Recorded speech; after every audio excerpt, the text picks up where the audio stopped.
Good morning everyone, welcome to maths classes. My name is Yashasvi Nage and आज जो हम chapter लेके आए हैं वो है principle of inheritance and variation. ये क्लास 12th का 5th चैप्टर है और जेनेटिक्स यूनिट का सबसे पहला चैप्टर है। ये चैप्टर कुछ ऐसी बेसिक टर्मिनोलॉजीज होल्ड करता है जिसके बारे में हमें अवेयर होना चाहिए, जिसके बारे में भी हमें कनेक्टेड होना चाहिए to study about further genetics, about the chapters we are going to study further, which is molecular biology and as for evolution as well. तो चैप्टर की स्टार्टिंग में ही अगर हम इंट्रोडक्शन की बात करें तो the branch of biology that deals with the inheritance of character from parents to offspring is called genetics. The word genetics was coined by William Bateson. तो जेनेटिक्स जो ब्रांच होती है एक बायोलॉजी के अंदर, उसके अंदर हम एक कैरेक्टर का पास ऑन होना फ्रॉम जनरेशन टू जनरेशन, उसके बारे में हम स्टडी करते हैं। और ये जो वर्ड है जेनेटिक्स वो विलियम बेटसन सर ने बताया था। तो जेनेटिक्स के अंदर हम बात करेंगे कैरेक्टर्स का एक जनरेशन से दूसरी जनरेशन में पास ऑन होना। इस फिनोमेना को हम इनहेरिटेंस बोलते हैं और इस पूरी प्रोसेस को हम हेरिडिटी बोलते हैं। तो they are two different terms that we have to be aware of, we have to be have a knowledge of. One is inheritance and one is heredity.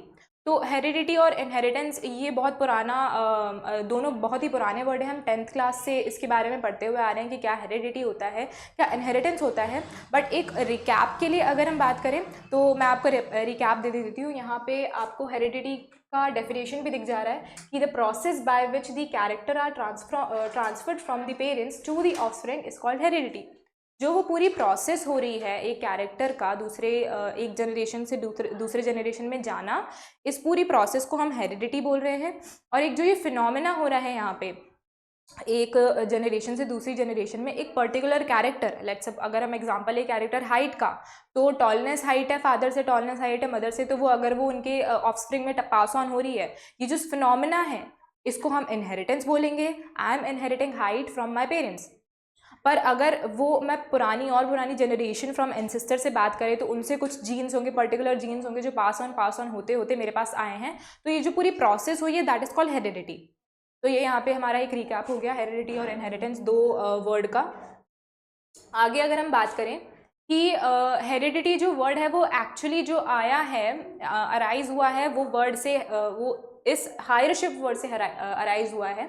अब हायरशिप वर्ड का मतलब हम लोगों को पता है to hire something from someone. अब वो समवन कौन है? That someone is my parent, he can be my parent, he can be my father, जिनसे मैं कुछ चीज़ हायर करूँगी। I am going to be अगर मैं एक पर्टिकुलर स्ट्रक्चर किसी की बात करूँ जो मेरे फादर प्रेजेंट टाइम में हायर करते हैं, then I am the one who is going to hire the next generation. The next generation is me, so I am going to hire that particular thing from my father. तो वो higher करना वो character का भी हो सकता है अगर हम जेनेटिक के लेवल में इनको लिंक करने की कोशिश करें। तो यहाँ पे हेरिडिटी जो वर्ड है वो वर्ड आया है हायरशिप से, टू हायर समथिंग। यहाँ पे हम कैरेक्टर्स को हायर कर रहे हैं from our previous generation to the present generation. अब नेक्स्ट अगर हम बात करें कि जेनेटिक लेवल पे हम ऑर्गेनिज्म की स्टडी करते क्यों हैं।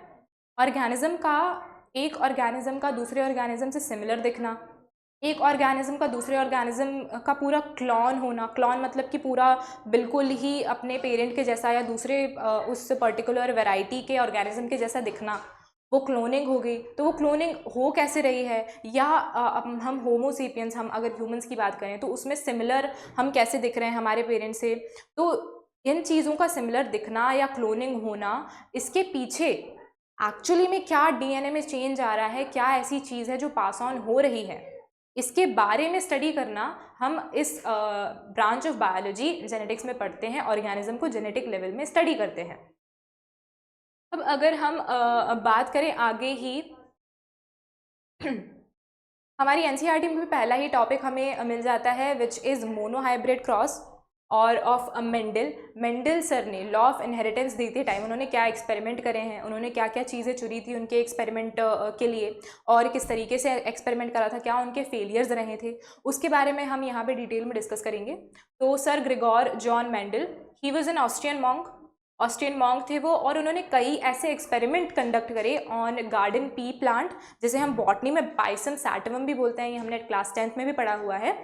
तो उन्होंने उसके ऊपर एक्सपेरिमेंट करा था और उन्होंने जीन्स की खोज करी थी। उस टाइम पे तो उन्होंने फैक्टर नाम दे दिया था, आगे जीन किसी और ने नाम दिया था, जो हम प्रेजेंट टाइम में एज जीन जानते हैं, जो कि ट्रांसफ़र होता है एक जनरेशन से दूसरे जनरेशन में। पर ये पासिंग ऑन होना, ये कुछ फिनोमेना हो रहा है। ये जो चीज़ खोज के निकाली थी वो सर ग्रेगोर जॉन मेंडल ने निकाली थी, इसलिए इनको हम फादर ऑफ जेनेटिक्स भी बोलते हैं। आगे हम बात करें तो इन्होंने कई ऐसे हाइब्रिडाइजेशन एक्सपेरिमेंट, हाइब्रिडाइजेशन का मतलब कि इन्होंने एक कोई प्योर ब्रीड ले ली और टॉलनेस की, एक कैरेक्टर उन्होंने चूज़ कर लिया जिसमें बाकी जो कैरेक्टर्स थे वो सारे सेम थे दोनों ही पेरेंट में, और जो एक कैरेक्टर था वो एक पेरेंट में कॉन्ट्रास्ट कर गया। मतलब कि अगर यहाँ पे वो कैरेक्टर टॉलनेस का कैरेक्टर हाइट का चूज़ कर रहे हैं तो उसमें इस वाले पेरेंट का जो ट्रेट होगा वो टॉलनेस का होगा, वहीं दूसरा जो प्लांट ले लिया उसके सारे कैरेक्टर सेम हो गए, बाकी बस एक जो हाइट का कैरेक्टर हो गया उसका ट्रेट यहाँ पे ड्रॉफनेस ले लिया। तो it is a pure tall plant, it is a pure breeding dwarf plant. इनका उन्होंने क्रॉसिंग करवाई, उसके बाद जो हाइब्रिड निकला, जो आगे के क्रॉस का जर्मिनेशन करके सीड प्लांट मिला, वो एक हाइब्रिड जनरेशन कहलाई जाएगी, फेलियन वन जनरेशन कहलाई जाएगी। तो ये हाइब्रिडाइजेशन एक्सपेरिमेंट पी प्लांट पे इन्होंने कंडक्ट करा था और बहुत सारे कंक्लूजन ऑब्जर्वेशन पे आया, जिस कंक्लूजन में उन्होंने लॉज भी दिए थे जिनके बारे में हम आगे पढ़ेंगे। We are going to study further. आगे अगर हम बात करें कि सर ग्रेगोर मेंडल ने एक्सपेरिमेंट तो करा था, ईयर की अगर हम बात करें तो 1856 टू 1863 सर ने एक्सपेरिमेंट परफॉर्म करे थे। और ये जो 7 ईयर्स ऑफ पीरियड जब उन्होंने जो भी एक्सपेरिमेंट परफॉर्म करे ना, तो 1863 के बाद 1865 में जब उन्होंने अपना वर्क पब्लिश किया होगा तो 1865 में उन्हें रिकॉग्निशन नहीं मिली। तो उसके रीजंस क्या क्या आ जाते हैं कि सर ग्रेगोर मेंडल को एकदम उनका जब पब्लिशिंग करने के बाद उनको लोगों ने जाना क्यों नहीं, या उनके वर्क को लोगों ने रिकॉग्नाइज क्यों नहीं किया, उसका रीज़न यहाँ पे हम पढ़ते हैं कि actually he was a mathematician monk, और उन्होंने बायोलॉजी में मैथमेटिक के कुछ ऐसे रेशियोज़ वगैरह और कुछ ग्राफ्स वगैरह इस तरीके से यूज़ कर लिए। तो people at that time were not really connecting with Mendel's theory कि ये बायोलॉजी में किस तरीके से अपना मैथमेटिक्स यूज़ कर रहा है, तो रिलेट नहीं कर पा रहे थे, तो उन्होंने मेंडल के वर्क को इतना सीरियसली पढ़ा नहीं। नेक्स्ट आ जाता है कि उन्होंने फैक्टर्स के बारे में, मैंने बताया कि उन्होंने कुछ चीज़ों का ट्रांसफ़र होना, जो फिनोमेना हो रहा है वो डिस्कवर कर लिया था। वो जान गए थे कि कुछ ना कुछ चीज़ें हैं जो एक जनरेशन से दूसरी जनरेशन में पास ऑन हो रही हैं, और उनको उन्होंने एक कुछ भी नाम दे दिया कि फैक्टर है कोई चीज़, कोई फैक्टर है जो कि एक जनरेशन से दूसरी जनरेशन में पास ऑन हो रहा है। अब ये लोगों को वहाँ पे भी अटपटा लगा, ये भी उनके बिलीफ सिस्टम से बहुत ही डेविएट कर गया कि ये किस चीज़ की बात करें, क्या ऐसा पासिंग ऑन फिनोमेना, तो लोगों ने उस चीज़ को भी सीरियसली लिया नहीं।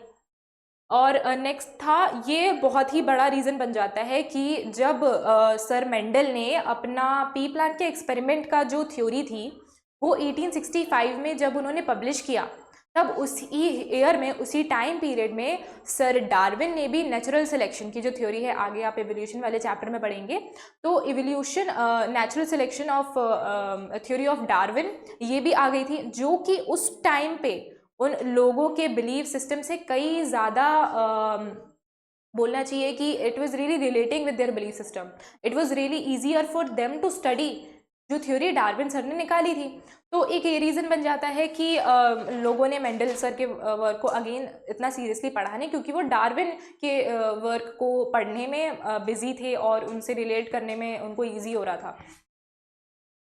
नेक्स्ट हो जाता है कि अब ये जो रीज़न बन रहे थे, एक और रीज़न था कि उस टाइम पे जो कम्युनिकेशन था through world, it was not that easy कि आप अभी के टाइम पे we have like online, we have networks, we can post online or discovery, we can connect through world. But उस टाइम पे इन 1865 इन 1900 लेट 90s की अगर हम बात कर रहे हैं, तो उस टाइम पे तो थ्रू मैगजीन्स और थ्रू न्यूज़पेपर्स ही हम लोगों से कनेक्ट कर पा रहे थे। तो वो मेंडल सर के लिए इतना इजी नहीं था to connect, to publish their work, to connect to the world, to connect their theory to the world, एक थ्योरी को दूसरे दुनिया के कोने तक पहुंचाना, दूसरी दुनिया लाइक दूसरे कोने तक लोगों को बताना कि यार ये खोज करी है या और ये चीज़ है मैंने निकाली है। तो that was not easy for Mendel, the communication was not easy for him. पर after 16 year of his publication in 1865 जब उन्होंने अपने वर्क को पब्लिश किया आफ्टर 15 to 16 ईयर्स इन 1900, उनका जो वर्क था वो वो ये जो 3 साइंटिस्ट हैं, ह्यूगो डिवेरिस, कार्ल कॉरिन्स और इनरिच वॉन शेनमार्क, ये हमारे 3 साइंटिस्ट हैं जिन्होंने सर मेंडल के वर्क को रिकॉग्नाइज किया और उन्होंने पढ़ा। और उन्हीं के साथ साथ में विलियम बेटसन, जिन्होंने जेनेटिक्स जो वर्ड दिया था हमने स्टार्टिंग में पढ़ा, उन्होंने भी मेंडल सर के वर्क को पढ़ा और ये पता लगाया कि मेंडल सर ने तो कुछ ऐसा काम कर दिया that will be very easy for us to study for an organism at an genetic level में हमें स्टडी करने में बहुत ईजी हो जाएगा। तो इन्होंने कुछ बहुत अच्छा काम कर दिया है। तो after 16 years in 1900 by Hugo de Vries, Carl Correns and Erich von Tschermak, ये 3 साइंटिस्ट का नाम याद रखना ज़रूरी है क्योंकि ये ऑब्जेक्टिव में आया है क्वेश्चन और ये आ भी सकता है। तो ये 3 साइंटिस्ट है, साथ में विलियम बेटसन सर ने मेंडल सर के वर्क को पढ़ा और उन्होंने ये पता लगाया कि he has done some amazing work which will be really easier for us to study an organism at a genetic level। आगे हम बात करेंगे कि हमने अब ये तो जान लिया कि मेंडल सर के वर्क को एकदम से रिकॉग्निशन नहीं मिला था और क्या क्या रीजंस रहे थे, क्या क्या सर के सामने क्या फेलियर्स वगैरह आए थे, इनके बारे में हमने बात कर ली। अब हम ये बात करेंगे कि मेंडल सर ने जो एक्सपेरिमेंट के लिए मटेरियल पी प्लांट ही क्यों चूज़ करा। ये डिस्कशन करने से पहले हमारे सामने एक क्वेश्चन आ रहा है कि what is the importance of a short life period for the organism chosen as an experiment material by a geneticist for conduction of studies of pattern of inheritance. हम इनहेरिटेंस की जब बात करते हैं या कोई भी हम जेनेटिक लेवल पे एक ऑर्गेनिज्म की स्टडी करना है या जेनेटिक के बारे में स्टडी करना है तो हम ऐसे ऑर्गेनिज्म को ही चूज़ करते हैं या कोई जेनेटिक्स ऐसे ही ऑर्गेनिज्म को चूज़ करता है जिसका लाइफ पैन शॉर्ट हो। तो ये रीज़न पूछा है हमसे। रीज़न यहाँ पे बहुत इजी आ जाता है, बहुत ही कॉन्सेप्चुअल है कि ऑर्गेनिज्म का लाइफ स्पैन कम है तो इसीलिए हम कम समय में ज़्यादा ही कॉन्ट्रास्टिंग कैरेक्टर उस पर्टिकुलर ऑर्गेनिज्म के हम स्टडी कर सकते हैं। और ऑर्गेनिज्म की लाइफ स्पैन छोटी है तो उसका साइज़ भी छोटा होगा और जो प्रोजेनी वो प्रोड्यूस करेगा वो बहुत ही लार्ज अमाउंट में प्रोड्यूस करेगा। तो हमारे पास ये बेनिफिट आ जाता है कि वो ऑर्गेनिज्म है कम समय में हम बहुत ज़्यादा कॉन्ट्रास्टिंग कैरेक्टर स्टडी कर सकते हैं और बहुत ही कम जगह में, हमें ज़्यादा इक्विपमेंट की भी ज़रूरत नहीं है, लैबोरेटरी वाला काम है। अगर हम आगे और एक्सपेरिमेंट की बात करें तो ज़्यादातर ड्रोसोफिला पे, ग्रास हॉपर पे, छोटे इंसेक्ट जिनको ग्रो करना भी ईजी है, ज़्यादा एक्सपेरिमेंट मटेरियल की ज़रूरत नहीं पड़ती है और बहुत ही कम समय भी हो जाता है। एक इंसान काफ़ी है उस पूरे जनरेशन को स्टडी करने के लिए। So these are some reasons जो हम छोटे ऑर्गेनिजम्स होते हैं और जिनका लाइफ स्पैन छोटा होता है उन्हीं को चूज़ करते हैं हमारी जेनेटिक्स की स्टडी के लिए। आगे अगर हम बात करें, हम बात करने वाले थे कि सर ने जो एक्सपेरिमेंटल मटेरियल है वो पी प्लांट ही क्यों चूज़ करा। So it was really easily available और flowers were easy to handle. अब जो उनकी मोनेस्ट्री थी, मोनेस्ट्री के पीछे जो उनका बैकयार्ड था, सर ने वो एरिया ही यूज़ करा अपनी जेनेटिक के एक्सपेरिमेंट को कंडक्ट करने के लिए। So it was really easy for him to grow his experimental material और ज़्यादा जगह भी नहीं लगी उन्हें, कम से कम जगह में उनका एक्सपेरिमेंट परफॉर्म हो गया। और उनके जो फ्लावर्स होते हैं, पी प्लांट के जो फ्लावर होते हैं बाइसेक्शुअल होते हैं, एंथर भी ओपनली दिखता है, उसके लिए ज़्यादा टेक्निकल इंस्ट्रूमेंट की ज़रूरत नहीं पड़ती है या ज़्यादा छोटा नहीं होता है तो बहुत ही सीवियर कुछ टेक्निकल एक्सपेरिमेंट की मटेरियल की ज़रूरत नहीं पड़ती है एंथर को निकालना, या जो स्टिग्मा उस प्लांट में प्रेजेंट होगा उसको हैंडल करने के लिए ज़्यादा इक्विपमेंट्स की ज़रूरत नहीं पड़ती है। इमैस्कुलेशन आसानी से हो जाती है, बैगिंग आसानी से हो जाती है। इमैस्कुलेशन बैगिंग हमने sexual reproduction in flowering plant उस चैप्टर में पढ़ा हुआ है। तो ये फ्लावर जो है पी प्लांट का, that is really easy to handle. तो एक ये रीज़न हो जाता है मेंडल सर का पी प्लांट को चूज़ करने का। अब एक और रीज़न यहाँ पे लिखा हुआ है कि flowers of P plant remain closed till pollination.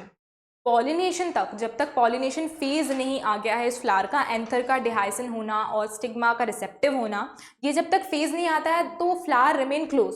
So we don't have any, ये चिंता करने की बात नहीं है हमारे पास कि वो कहीं कंटामिनेट ना हो जाए किसी दूसरे पोलन से।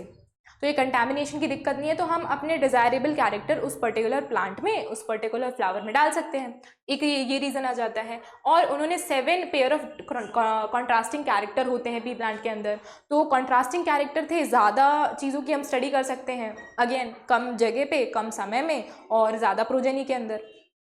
और हमारे पास रीज़न भी आ जाते हैं कि मेंडल सर ने क्यों चूज़ करा था। तो रीज़न वाज कि self pollination, cross pollination both were possible in the plant.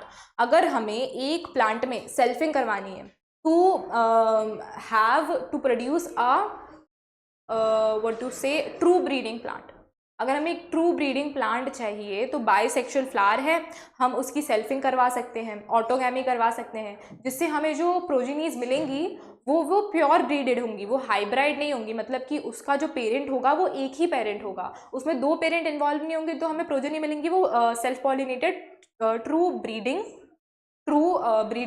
Progenies हमें मिलेंगी। नेक्स्ट हमारे पास आ जाता है कि हम क्रॉस पॉलिनेशन भी करवा सकते हैं। अगर हमें हाइब्रिड चाहिए तो हम एक दूसरा प्लांट ले लेंगे, एक दूसरा प्लांट ले लेंगे, उन दोनों का क्रॉस करवाएंगे, हमें एक हाइब्रिड ऑर्गेनिज्म मिल जाएगा। अगर हम एक ही प्लांट ले रहे हैं टू जनरेट प्रोजेनी, तो हम उसे सेल्फ पॉलिनेशन बोलेंगे, और उस सेल्फ पॉलिनेशन से जो प्रोजेनी हमें मिलेगी वो ट्रू ब्रीडिंग होगी। वहीं अगर हम क्रॉस पॉलिनेशन करवाते हैं, एक प्लांट ले लिया, दूसरा प्लांट ले लिया, उनका क्रॉस करवाया, तो वहाँ पे जो हमें प्रोजेनी मिलेगी वो हमारे पास होगी एक हाइब्रिड प्रोजेनी। और एक और रीज़न है कि शॉर्ट लाइफ स्पैन, एक जेनेटिस्ट हमेशा वही ऑर्गेनिज्म, वही प्लांट चूज़ करेगा जिसका बहुत ही कम लाइफ स्पैन हो। ये नहीं कि वो हमने बनियान ट्री यूज़ कर लिया जिसका बहुत ही ईयर्स टू ईयर्स वो रहता है, तो उसमें हम एक जेनेटिक्स की स्टडी कर ही नहीं सकते इतने लंबे लाइफ स्पैन के लिए। That will take years to study about a particular character. अब pure line varieties were present, pure line वही, अगर हम सेल्फिंग करवाए जा रहे हैं, ऑटोगैमी करवाए जा रहे हैं एक पर्टिकुलर प्लांट में, तो हमें प्योर लाइन वहाँ पे मिल जाती है। तो ये कुछ रीजंस हो गए मेंडल सर को चूज़ करना पी प्लांट को।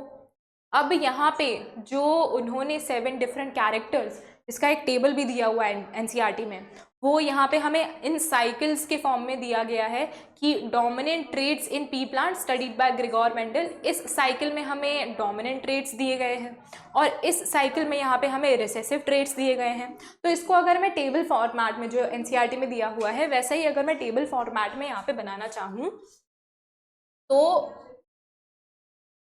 that will be really easier for us to study। अगर हम यहाँ पे डोमिनेंट कैरेक्टर ले लें, डोमिनेंट मतलब डोमिनेंट कैरेक्टर क्या हो जाता है, जो कि किसी भी कंडीशन में अपने आप को एक्सप्रेस कर दे।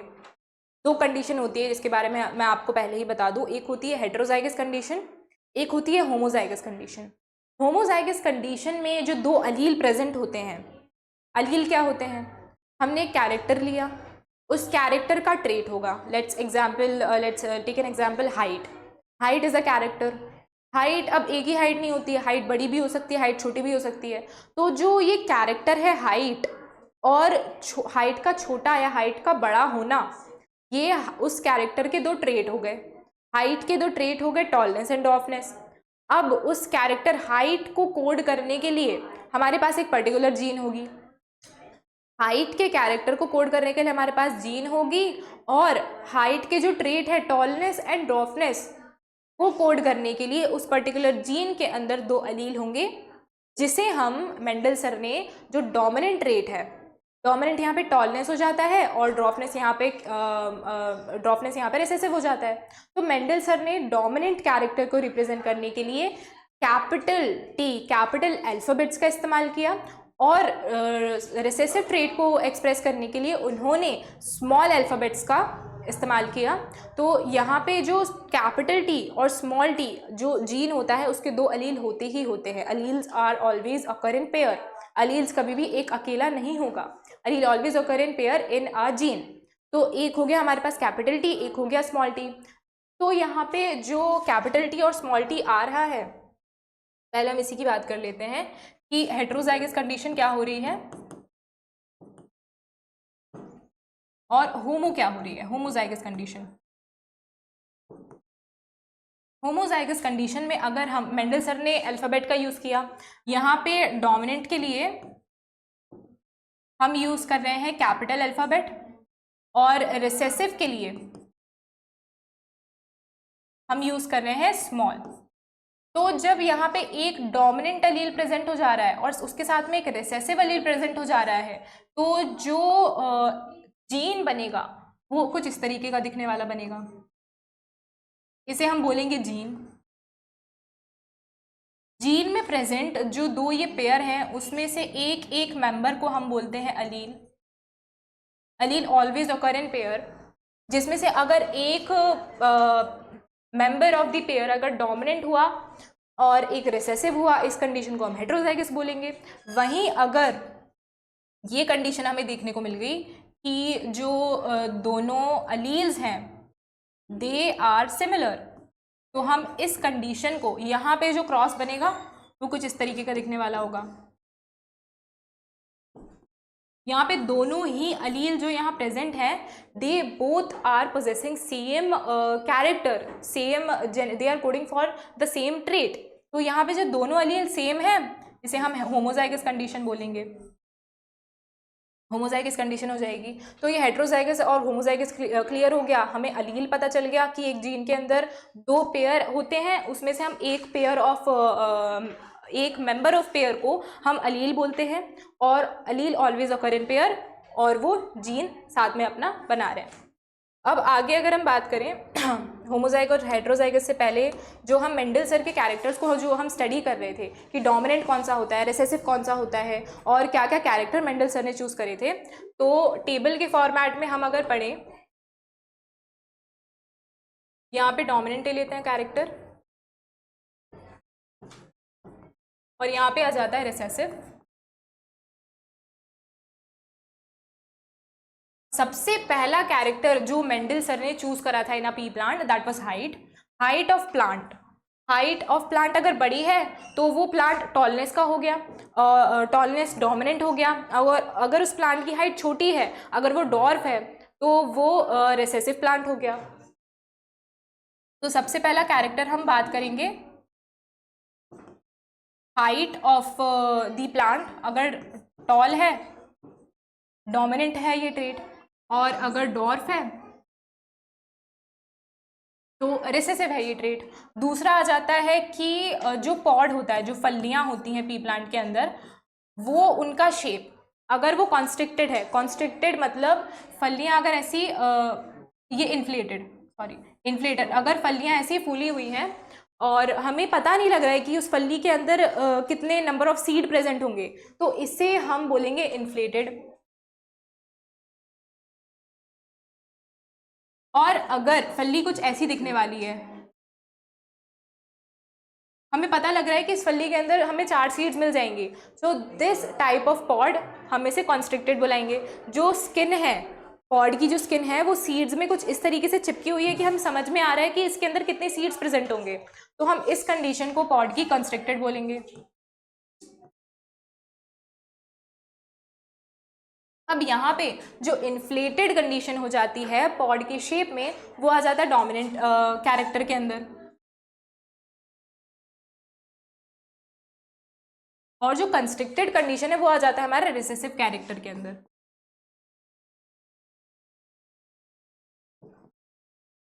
अगर एक प्लांट में इस तरीके की फलियां मिल रही हैं तो हम ये बोल सकते हैं कि वो पर्टिकुलर प्लांट रिसेसिव है।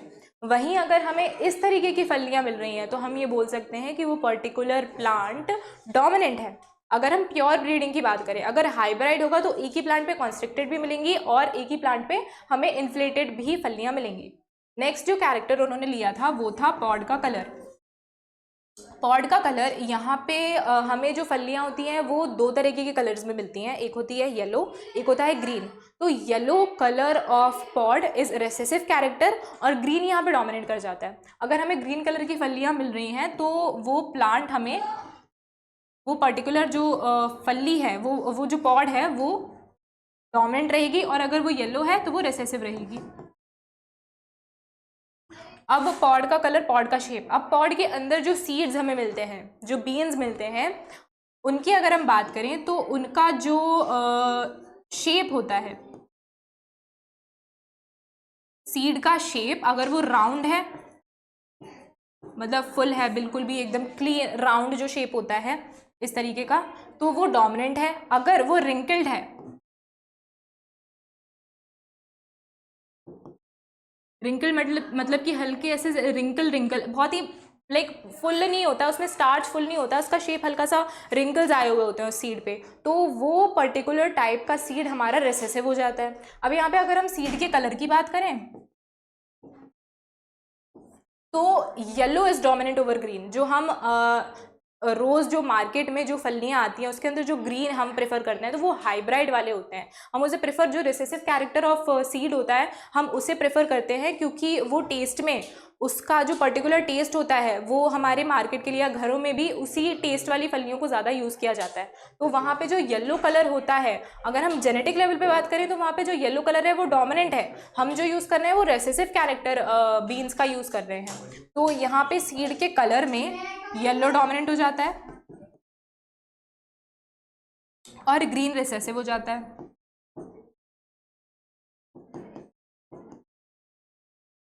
Yellow dominant and green recessive. Seed की कलर की हमने बात कर ली, सीड के शेप की बात कर ली, पॉड के कलर, पॉड की शेप, हाइट की। अब हम बात करेंगे फ्लावर की, फ्लावर की पोजीशन और एक फ्लावर का कलर।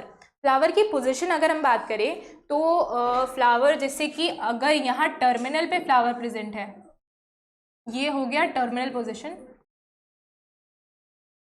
अगर ये कंडीशन प्रेजेंट है तो हम उस फ्लावर को, फ्लावर की पोजीशन को, टर्मिनल है तो वो रेसेसिव होगा।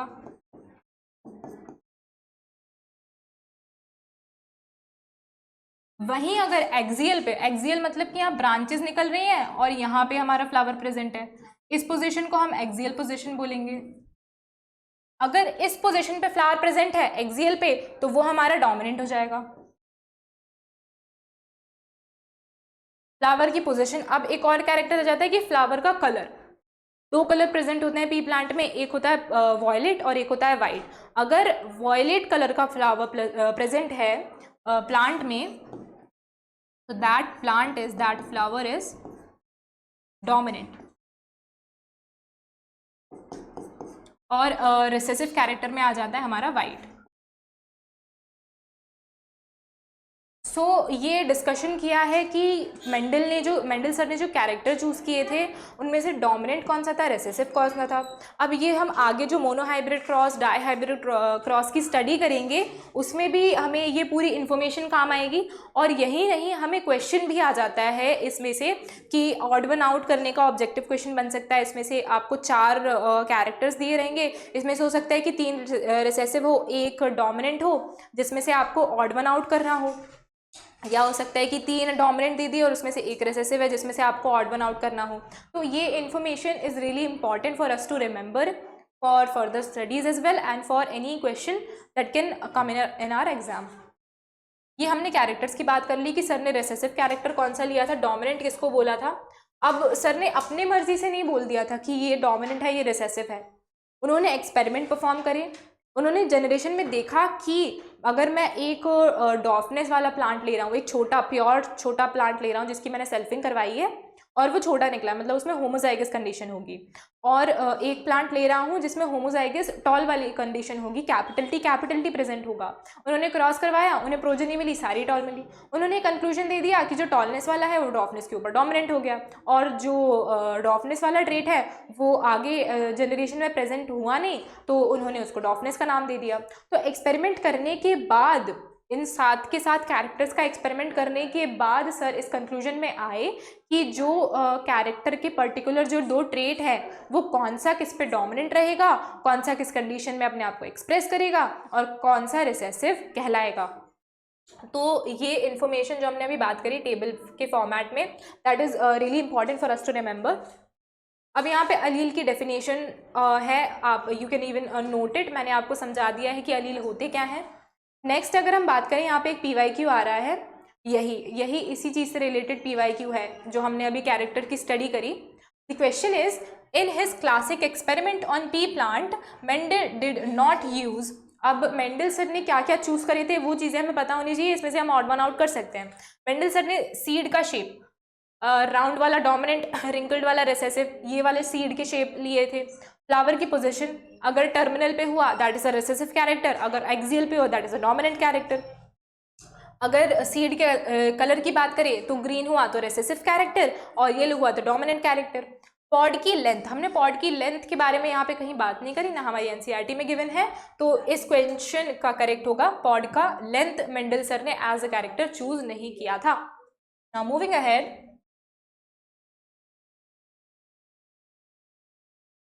इनके बारे में हमने बात कर ली है, जो 3 यहाँ पॉइंट्स लिखे हुए हैं ये उसी के बारे में है कि मेंडल सर ने पी प्लांट को एज एक्सपेरिमेंटल मटेरियल क्यों चूज किया था। नेक्स्ट हम बात करें मेंडल सर के मोनोहाइब्रिड क्रॉस के बारे में, कि मेंडल सर ने जो एक्सपेरिमेंट परफॉर्म किया था उसमें उन्होंने 7 कैरेक्टर्स लिए, तो 7 कैरेक्टर्स में से उन्होंने एक कैरेक्टर वो ले लिया कॉन्ट्रास्ट, मतलब कि एक टॉल एक ड्वार्फ, जिसके बारे में मैंने अभी डिस्कशन करा, और बाकी के जो 6 कैरेक्टर्स होंगे वो दोनों ही प्लांट में सेम रहेंगे। अगर एक प्लांट है,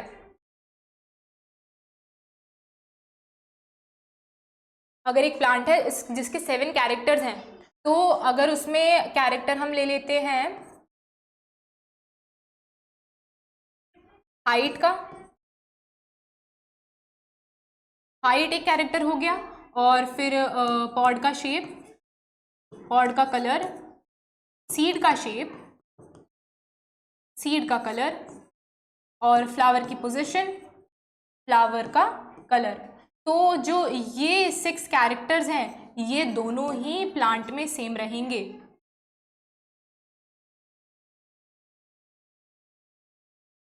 सेम रहने का मतलब है कि अगर पॉड का शेप यहाँ पे इन्फ्लेटेड है एक फ्लावर में, ये हमने प्लांट 1 ले लिया और ये सेकंड प्लांट ले लिया, यहाँ पे अगर इन्फ्लेटेड कंडीशन है तो यहाँ पे भी इन्फ्लेटेड कंडीशन है। अब सीड के शेप में पॉड के कलर में अगर ये यहाँ पे येलो है इसमें भी येलो रहेगा, सीड के शेप में अगर ये यहाँ पे राउंड है यहाँ पे भी राउंड रहेगा, कलर में अगर ये यहाँ पे ग्रीन है यहाँ पे भी ग्रीन रहेगा, अगर फ्लावर की पोजीशन यहाँ पे एक्सियल है यहाँ पे भी एक्सियल रहेगी, फ्लावर का कलर यहाँ वॉयलेट है यहाँ पे भी वॉयलेट रहेगा। बस एक कैरेक्टर अगर उन्होंने कॉन्ट्रास्टिंग ले लिया तो उसे हम मोनोहाइब्रिड क्रॉस बोलेंगे। मोनोहाइब्रिड क्रॉस में ही मोनो जो वर्ड आ रहा है दैट इज मोनो हम एक को बोलते हैं, और हाइब्राइड मतलब कि 2 प्लांट से मिला हुआ जो प्रोजेनी है हम उसे हाइब्राइड बोलते हैं। ऐसा हाइब्राइड जिसमें एक कैरेक्टर कॉन्ट्रास्टिंग हो बाकी के 6 कैरेक्टर सेम हो उसे हम मेंडल की inheritance of 1 gene, inheritance of monohybrid cross भी बोलते हैं। ये हमारी बात हो गई। अब मेंडल सर ने मोनोहाइब्रिड क्रॉस करते टाइम कौन सा कैरेक्टर लिया था, हमने एनसीईआरटी में पढ़ रखा है कि height was a character Mendel sir ने चूज किया था कॉन्ट्रास्टिंग, मतलब उन्होंने एक प्लांट ले लिया जो कि ट्रू ब्रीडिंग होगा, ट्रू ब्रीडिंग टॉल होगा, और एक होगा ट्रू ब्रीडिंग डॉर्फ होगा। मतलब कि अगर उन्होंने प्लांट 1 ले लिया और ये वाला प्लांट 2 ले लिया तो इसमें से जो प्लांट होगा ये ट्रू ब्रीडिंग टॉल होगा, होमोजाइगस कंडीशन शो करेगा, और जो दूसरा प्लांट होगा ये ट्रू ब्रीडिंग डॉर्फ होगा, ये कंडीशन शो करेगा, और बाकी के जो कैरेक्टर होंगे दोनों ही प्लांट में सेम होंगे। इनका क्रॉस करवाने के बाद मेंडल सर को जो फर्स्ट जनरेशन मिली थी जिनको सर ने फेलियल 1 जनरेशन भी नाम दिया था, फेलियल 1 जनरेशन। फेलियल 1 जनरेशन में जब सर ने क्रॉस करवाया, इनका हम क्रॉस करेंगे, हम पुनेट स्क्वायर से करते हैं। रेगनाल्ड सी पुनेट सर जो साइंटिस्ट थे उन्होंने एक systematic way of representing cross का जो उन्होंने ग्राफ दिया था जो हमारी एनसीईआरटी में दिया हुआ है उसे हम पुनेट स्क्वायर बोलते हैं। तो पुनेट स्क्वायर की हेल्प से अगर मैं यहाँ पे आपको बताऊँ कि जो भी प्लांट जो भी प्रोजेनी सर को मिलेंगे इस क्रॉस करवाने के बाद में वो क्या कैरेक्टर शो करने वाले होंगे, अगर उसकी बात करें तो हम यहाँ पे ऊपर एक टॉप कॉलम में एक कैरेक्टर का जीन लिखते हैं, देन यहाँ राइट जो रो होती है राइट कॉलम में top row and left column यहाँ पे हम दूसरा जीन रख दें तो हमें जो प्रोजेनीज मिल रही हैं वो देख लो एक बार, capital T small T capital T small T, ये भी capital T small T, capital T small T. Condition क्या शो हो रही है? हेट्रोजाइगस टॉल प्लांट यहाँ पे हमें शो हो रहे हैं। Heterozygous tall, capital T small T, ये कंडीशन शो होने वाले जितने भी, अगर लेट्स सपोज उन्हें 4 प्लांट्स मिले तो वो चारों के चारों एक भी उसमें से ड्रॉप नहीं होगा, सारे के सारे टॉल कंडीशन शो करने वाले प्लांट यहाँ पे मिलेंगे। तो ये फेलियर 1 जनरेशन की बात हो गई।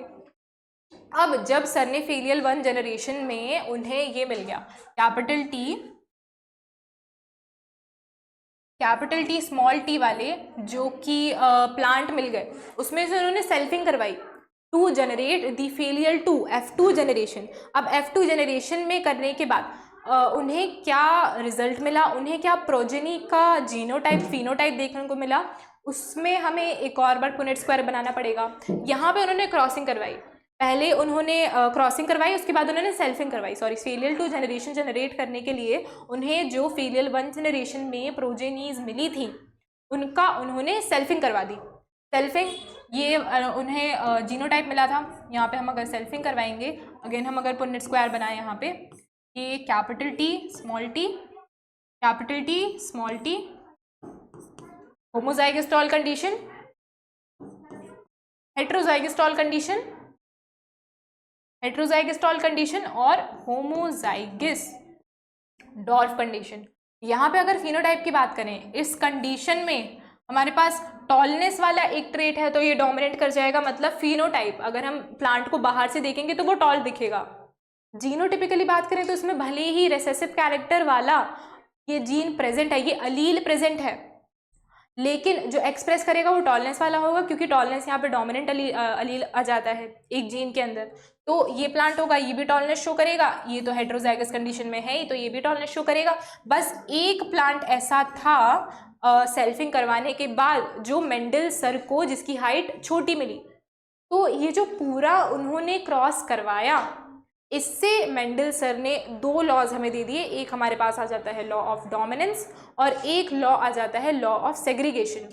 लॉ ऑफ डोमिनेंस क्या बोलता है कि जब हम एक particular true breeding tall plant, एक ट्रू ब्रीडिंग डॉर्फ प्लांट का जब हम क्रॉस करवाते हैं तो उसमें जो टॉल प्लांट है वो डोमिनेंट हो जाता है डॉर्फनेस के ऊपर, और जो हमें प्रोजेनीज वहाँ पे मिलती हैं वो सारी की सारी टॉल मिलती हैं। मतलब कि जितने जो टॉलनेस है वो डोमिनेट कर गया, लॉ ऑफ डोमिनेंस, एक ट्रेट दूसरे ट्रेट पे डोमिनेट हो गया और वही अपने आप को एक्सप्रेस कर पाया इन अ फिनोटिपिक कंडीशन, देखने के कंडीशन में वो अपने आप को एक्सप्रेस कर पाया। तो ये लॉ ऑफ डोमिनेंस के ऊपर सर ने ये थ्योरी दी थी। अब ये एक रीज़न, अब सर ने जो जनरेशन 2 फेलियर 2 जनरेशन क्यों करवाई एक्चुअली में, अगर वो एक ही जनरेशन तक रुक जाते तो दूसरा लॉ ऑफ सेग्रीगेशन सर हमें बता ही नहीं पाते। लॉ ऑफ सेग्रीगेशन क्या बोलता है कि जो रिसेसिव कैरेक्टर होता है यहाँ पे डोमिनेंस का, ये ड्रॉफनेस का, वो अपने आप को पहली जनरेशन पे एक्सप्रेस नहीं कर पाया। क्यों? क्योंकि हेट्रोजाइगस कंडीशन थी सब में, तो हेट्रोजाइगस कंडीशन में वो प्रेजेंट था, अपने आप को एक्सप्रेस नहीं कर पाया। लेकिन जब हमने इनका क्रॉसिंग, जब हमने इनकी सेल्फिंग करवाई, तब वो कुछ ऐसी कंडीशन होमोजाइगस कंडीशन में आ गया जिसकी वजह से वो अपने आप को एक्सप्रेस कर पाया। इससे हमें क्या पता चल रहा है कि जो डॉर्फनेस वाला अलील था ना, वो अपनी आइडेंटिटी उसने छोड़ी नहीं, वो अपनी आइडेंटिटी भूला नहीं, बस उसे कुछ स्पेसिफिक कंडीशन चाहिए थी टू एक्सप्रेस इटसेल्फ, और उसे वो एक कंडीशन मिल गई जो कि थी होमोजाइगस कंडीशन, और वो अपने आप को एक्सप्रेस कर पाया। इससे हमें एक बात पता चलती है कि recessive character only express themselves in a homozygous condition. जो डोमिनेंट अलील होता है वो अपने आप को किसी भी कंडीशन में शो कर सकता है। Dominant allele is a allele which can express itself in a homozygous as well as in a heterozygous condition। ये आपको assertion and reasoning में और statement based question में भी ये आपसे statement पूछा जा सकता है कि ये true है या false है। तो ये statement सही होगा कि a dominant trait is expressive in heterozygous as well as homozygous condition। और अगर हम रिसेसिव की बात करें तो recessive trait is only expressive in a homozygous condition. Homozygous अगर स्मॉल टी प्रेजेंट है तभी वो अपने आप को एक्सप्रेस कर पाएगा। और लॉ ऑफ सेग्रीगेशन ये बोलता है कि जब रिसेसिव एलील अपने आप को फेलियर 1 जनरेशन पे एक्सप्रेस नहीं कर पाया, वो फेलियर 2 जनरेशन में उसे होमोजाइगस कंडीशन मिल गई और वो अपने आप को एक्सप्रेस कर गया। यहाँ से सर ने 2 लॉ निकाल दिए, law of dominance, law of segregation. ये क्रॉस करवाया था। ये यहाँ पे जो उन्हें फिनोटाइप मिला, फिनोटाइप रेशियो बहुत ही इंपॉर्टेंट है पढ़ने के लिए। तो फिनोटाइप रेशियो जो कि हम देख के पता लगा रहे हैं, तो उसमें से एक तो हमारे पास ड्वार्फनेस वाला आ गया, बाकी के जो ये 3 हैं ये हमारे पास आ गए टॉलनेस वाले। तो अगर हम रेशियो बताएंगे तो हमें रेशियो मिलेगा 3:1 का, जिसमें से जो ये 3 प्लांट हैं ये टॉल हैं और जो ये एक है ये डॉर्फ है। अब अगर जीनोटिपिक रेशियो की बात करें कि हमें दिखने में तो पता लग रहा है कि एक प्लांट है वो डोमिनेंट है, वो टॉलनेस वाला डोमिनेंट है, मतलब दिखने में तो वो टॉल दिख रहा है, लेकिन उसकी जीनोटाइप रेशियो मतलब वो जेनेटिकली उसका कंडीशन क्या है, उसके अलील किस तरीके से प्रेजेंट है। तो जेनेटिक रेशियो अगर हम लिखें जीनोटाइप रेशियो, तो वो हमारे पास में आता है 1:2:1, जिसमें से एक प्लांट जो होता है ये होमोजाइगस टॉल है, ये 2 प्लांट है ये हेटेरोजाइगस टॉल है, heterozygous tall, heterozygous condition show कर रहे हैं, हेटेरोजाइगस टॉल है। बाकी जो ये एक प्लांट है बस यही हमें होमोजाइगस कंडीशन वाला डॉर्फ मिल रहा है। डॉर्फनेस हमेशा अपने आप को होमोजाइगस कंडीशन में ही शो कर पाएगा। तो हमें रेशियो ये याद रखना बहुत ज़रूरी है कि फिनोटिपिक रेशियो हमारे पास था 3:1, F2 जनरेशन सेल्फिंग करवाने के बाद इन अ मोनोहाइब्रिड क्रॉस हमें क्या फिनोटिपिक रेशियो मिलता है 3:1, और जीनोटिपिक रेशियो हमारे पास यहाँ पे आ जाता है 1:2:1। ये रेशियो बहुत याद रखना बहुत इंपॉर्टेंट है। अगर हम आगे बात करें, यहाँ पे होमोजाइगस की डेफिनेशन है कि the organism having 2 identical allele मतलब कि कैपिटल टी और स्मॉल टी दोनों ही एक दूसरे के आइडेंटिकल हैं, identical allele for a particular gene. ये दोनों जो हैं ये एक जीन के लिए कोड करते हैं जो कि होता है हाइट के लिए। Identical allele for a particular gene expressing a character, for example capital T small T, homozygous dominant, homozygous recessive. Homozygous और अलील को क्या बोलते हैं, डेफिनेशन लिखी है, you can write it down. दूसरा हमारे पास में यहाँ एक क्वेश्चन आ जाता है कि eight which stage of meiosis does the segregation of Mendel's factor can be seen under observation. ये क्वेश्चन सॉल्व करने के लिए थोड़ा आपको 11th का टॉपिक आना चाहिए, थोड़ा हमें बैक गियर लेना पड़ेगा। सेल साइकिल सेल डिवीजन जो चैप्टर आता है हमारा क्लास 11th में, वहाँ पे हमें जो कि सेल डिवीजन के जो फेजेस बताए जाते हैं, मियोसिस में रिडक्शनल डिवीजन है, सेल का रिडक्शन होगा, 2 गेमेट्स बनेंगे। उसमें पर्टिकुलर बात करें तो एनाफेज, मियोसिस 1 के मेटाफेज के एनाफेज 1 में जो क्रोमोसोम्स होते हैं वो सेल के अलाइन आ जाते हैं, सेल के एक्सियल प्लेट पे आ जाते हैं। फिर उसके बाद स्पिंडल फाइबर के थ्रू जो सेल होते हैं वो स्पिंडल फाइबर के थ्रू सारे जो क्रोमोसोम्स जो एक्सियल पे अलाइन हुए हैं उन्हें खींचेंगे और 2 हमारे पास सेल्स आ जाएंगे। इसका अगर हम डायग्रामेटिकल रिप्रेजेंटेशन दिखाएं तो अगर ये यहाँ पे एक सेल बनाए और जो क्रोमोसोम्स हैं वो ऐसे एक्सियल पे आ गए, ये एक्सियल पे सारे क्रोमोसोम आ गए। देन यहाँ से हमारे स्पिंडल फाइबर निकलेंगे सेंट्रियोल से, यहाँ से स्पिंडल फाइबर निकलेंगे तो और ये स्पिंडल फाइबर जुड़ जाएंगे। अब ये फिर स्पिंडल फाइबर ये एक्सियल प्लेट हो गई, तो ये वाला पार्ट है क्रोमोसोम का वो इधर चला जाएगा और यहाँ से जो 2 सेल बनेंगे, यहाँ पे क्रोमोसोम होगा, देन यहाँ पे क्रोमोसोम होगा, जो आधे पार्ट डिवाइड हो गए हैं। अब ये कंडीशन आ जाती है हमारे मियोसिस में मेटाफेज,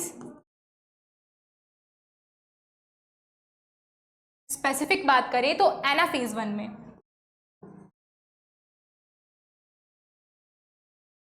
एनाफेज 1 के कंडीशन में हम मेंडेलियन फैक्टर की यहाँ पे बात कर रहा है। मेंडेलियन फैक्टर हम प्रेजेंट टाइम में किसको बोलते हैं? प्रेजेंट टाइम में जीन।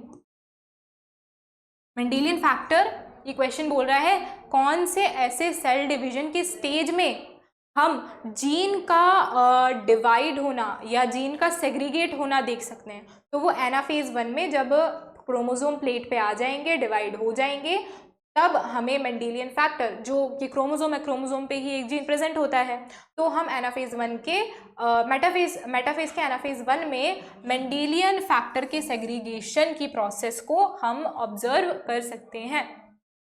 ये क्वेश्चन हो गया हमारा। देन एक और क्वेश्चन पे आ जाते हैं, PYQ है कि इन organism with 2 identical alleles, organism with 2 identical allele is, identical allele की बात करिए, 2 आइडेंटिकल एलील मतलब कि कैपिटल टी स्मॉल टी, ये वाली कंडीशन किस कंडीशन में आती है? हमने अभी पढ़ा था, ऊपर डेफिनेशन भी पढ़ी थी कि होमोजाइगस कंडीशन होती है वो जिसमें जो एलील्स होते हैं वो एक दूसरे के आइडेंटिकल होते हैं। अब अगर हम आगे हेट्रोजाइगस कंडीशन की अगर हम डेफिनेशन पढ़ें, the individual having 2 dissimilar Aleel of a gene expressing a character, यहाँ पे डिसिमिलर की बात हो रही है, मतलब कंडीशन यहाँ पे क्या आएगी, जो 2 थे होमोजाइगस कंडीशन वाले, उसमें हमारे पास जो 2 अलील थे वो आइडेंटिकल थे, मतलब कि कैपिटल टी, ये 2 आइडेंटिकल कंडीशन हो गई। हेट्रोजाइगस में क्या होता है कि जो इंडिविजुअल हैविंग 2 डिसिमिलर अलील मतलब कि अगर एक अलील टॉलनेस के ट्रेट के को कोड करने के लिए होगा, तो जो दूसरा स्मॉल टी प्रेजेंट होगा वो डॉफनेस के ट्रेट को कोड करने के लिए होगा। तो ये जो कंडीशन आएगी इसे हम बोलेंगे हेट्रोजाइगस कंडीशन। ये डेफिनेशन है, that is really easy to understand, और अगर ये क्वेश्चन आ जाता है एक 1 वर्ड क्वेश्चन में तो हेट्रोजाइगस की ये डेफिनेशन इनफ होगी लिखने के लिए, और अगर आपको समझना है तो आप इस डेफिनेशन से बहुत इजीली समझ भी सकते हैं। बाकी यहाँ पे मेंडल्स के जो मोनोहाइब्रिड क्रॉस में सर ने कैसे 1:2:4 हमने ऊपर जो कि रेशियो लिखा था 3:1 जो कि फिनोटिपिक रेशियो आया था, और 1:2:1 जो कि जीनोटिपिक रेशियो आया था, तो यहाँ पे उन्हीं रेशियो की बात करी है। अगर इसको हम थोड़ा ईजी लैंग्वेज में समझने की कोशिश करें तो यहाँ पे लिखा आ रहा है कि F2 जनरेशन में 1/4 का मतलब है कि जो 4 प्लांट मिले उन्होंने जो सेल्फिंग करवाई, यहाँ पे उन्होंने सेल्फिंग करवाई थी इसकी सेल्फिंग करवाने के बाद जो उन्हें 4 प्लांट मिले, एग्जाम्पल ले लें कि उन्हें 4 प्लांट मिल गए, तो इनमें से इन 4 प्लांट में से 1/4 4 में से एक प्लांट जो था वो था होमोजाइगस कंडीशन वाला टॉल प्लांट, जो हमने जीनोटिपिक रेशियो लिखा था 1:2:1। इसमें जो तो ये एक प्लांट था उसके बारे में यहाँ पे ये बात कर रहा है कि 1:4 वर tall plant were with the genotype capital T. हमने यहाँ पे लिखा था ये capital T homozygous tallness condition show कर रहा था, फिर उसके बाद ये 2 ऐसे हेट्रोजाइगस टॉलनेस कंडीशन शो कर रहे थे, फिर उसके बाद ये होमोजाइगस रिसेसिव कंडीशन शो कर रहा था स्मॉल टी। तो 1/4 प्लांट थे जीनोटिपिक रेशियो टॉलनेस ये शो करने वाले, 1/2 2 प्लांट ऐसे थे जो कि capital T small T heterozygous tallness वाली कंडीशन शो कर रहे थे। अब 1/2 then 1/4 were small T 1/4 were small T, एक प्लांट इसमें से भी जो कि होमोजाइगस कंडीशन शो कर रहा था रिसेसिव ड्वार्फनेस वाली। यही इसी चीज़ के बारे में इस पूरे पैराग्राफ में लिखा हुआ है। हमारे पास रेशियो आ जा रहा है, ये फिनोटिपिक रेशियो है, जीनोटिपिक रेशियो है। अब अगर हम बात करें, यहाँ पे एक और क्वेश्चन आ जाता है कि in sexually reproducing organism what is the contribution of the parents to their offspring, 1/2 of their genes और 1/4 of their gene। तो इसमें ये पूछ रहा है कि जब गेमेट फॉर्मेशन के टाइम पे जब एक पेरेंट का गेमेट फॉर्म होता है तब उसके अंदर जो जेनेटिक इंफॉर्मेशन होती हैं वो किस तरीके से जाती हैं, तो वो 1/2 of the gamete, half of the genetic information present in an organism, उसका आधा पार्ट वो जाता है गेमेट में और वही आधा पार्ट पास ऑन होता है। एक आधा पार्ट आएगा फादर से, एक आधा पार्ट आएगा मदर से। तो half of the contribution, half of the genetic information contribute करता है एक पेरेंट। तो यहाँ पे आंसर हमारे पास होगा ऑफस्प्रिंग 1/2 ऑफ देयर जीन। आगे हम बात करें तो यहाँ फिनोटाइप की डेफिनेशन है। हमें फिनोटाइप पता है कि जो हम देख के पता लगा सकते हैं, दैट इज अ फिनोटाइप। आगे हमारे पास एक और क्वेश्चन आ जाता है कि how many different types of genetically different gamete will be produced by a heterozygous plant having the genotype. अभी हमें यहाँ पे एक जीन दे दिया है, एक कोडिंग जीन दे दिया है, एक कैरेक्टर दे दिया है, एक कैरेक्टर दे दिया है जिसमें से ये एक जीन है, दो अलील हैं सिमिलर। अगर हम एक जीन की बात करें ना तो उसके अलील होंगे वो एक ही अल्फ़ाबेट से रिप्रेजेंटेड होंगे, बस एक कैपिटल होगा और एक स्मॉल होगा। तो ये एक जीन है, ये दूसरा जीन है, ये तीसरा जीन है। यहाँ से अगर हम फोर्थ लाइन मेथड से अगर निकालना चाहें तो फोर्थ लाइन मेथड होता है कि हम ऐसे लाइन से कनेक्ट करेंगे। यहाँ पे एक गेमेट इसका आ गया, एक अलील इसका आ गया, ये कैपिटल बी स्मॉल बी, और ये होगा कैपिटल सी स्मॉल सी से, और ये होगा capital T capital C small C से। यहाँ गेमेट मिलेंगे capital A capital B capital C capital B capital C. यहाँ पे मिलेंगे capital A capital B small C, capital A capital B small C, capital A small B और capital C, capital A small B capital C, capital A small B small C, capital A small B small C. अगर आप देखो तो ये जो चारों gametes है ना वो जेनेटिकली चारों के चारों डिफरेंट है। यहाँ पे सारे के सारे अल्फ़ाबेट्स हैं वो कैपिटल है, यहाँ पे बस सी स्मॉल है बाकी कैपिटल है, बी स्मॉल है बाकी कैपिटल है, यहाँ पे सी स्मॉल है और सी और बी स्मॉल है, ए कैपिटल है। तो ये जीनोटिपिकली ये चारों के चारों डिफरेंट है। और हमें क्वेश्चन में भी यही पूछा जा रहा है कि अगर एक हेटेरोजाइगस प्लांट है जिसका जीनोटाइप दिया हुआ है तो वो कितने जेनेटिकली डिफरेंट गेमेट प्रोड्यूस करेगा। हमें यहाँ पे 4 जेनेटिकली डिफरेंट गेमेट यहाँ पे मिल रहे हैं। Answer would be option 4। अगर ये आपको इजी वे में भी करना है तो इसका एक सिंपल सा फॉर्मूला होता है which is n is equals to 2, और ये जो n होता है ये प्रेजेंट करता है हेटेरोजाइगस कंडीशन वाले जीन को। यहाँ पे हेटेरोजाइगस कंडीशन वाला जीन कौन सा है, ये हो गया capital B small B capital C small C. तो यहाँ पे नंबर ऑफ हेटेरोजाइगस पेयर कितने हो गए, 2। n is equals to 2, n square is equals to n और 2 का स्क्वायर विच इज़ 4। यहाँ पे भी हमारा आंसर फोर्थ लाइन मेथड से 4 आ रहा था और डायरेक्ट फॉर्मूला से किया तो हमारा 4 आ रहा है, option will be 4।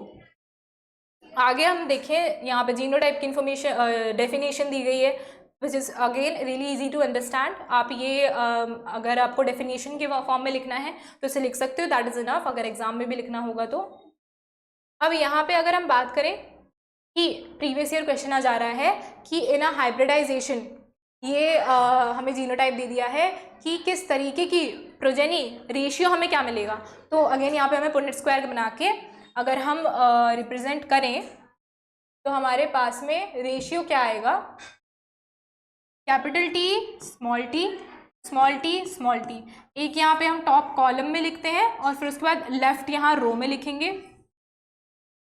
Top row में लिखते हैं फिर उसके बाद लेफ्ट कॉलम में लिखेंगे। तो हमें जो गेमेट्स मिलेंगे capital T small T small T small T capital T